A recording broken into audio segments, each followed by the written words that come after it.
જય હિન્દ મિત્રો, રાજકોટ મહાનગરપાલિકામાં અત્યારે તાજેતરની અંદર જ જે એક જગ્યાએ ડિમોલેશન કરવામાં આવેલું હતું ત્યારે 32 જાતના ભોજનો, કાજુ કતરી, ખજૂર રોલ, પાણીની બોટલો, 25 રૂપિયાની ચા વગેરે જેવી અનેક વસ્તુઓનું કૌભાંડ, ભ્રષ્ટાચાર થયો હોય એવું ચોથી જાગીર મીડિયાના મિત્રોને સમગ્ર રાજકોટ અને ગુજરાતની અંદર ચાલી રહ્યું છે.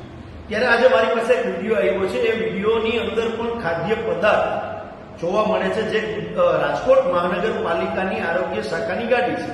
એ ગાડીની અંદર પાણીની બોટલો પણ જોઈ શકશો, અલગ અલગ ખાદ્ય ચીજો પણ છે અને એ ગાડી જાય છે તો એ ક્યાં જાય છે?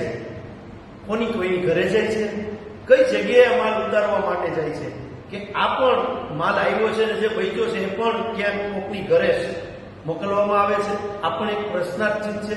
અને રાજકોટ મહાનગરપાલિકાના મ્યુનિસિપાલિટી કમિશનર અને સત્તાધીશોને કહેવા માંગુ છું કે આ વિડીયોની પણ તમે લોકો ખરાઈ કરશો કે આ વસ્તુ કઈ જગ્યાએ જતી હતી. જય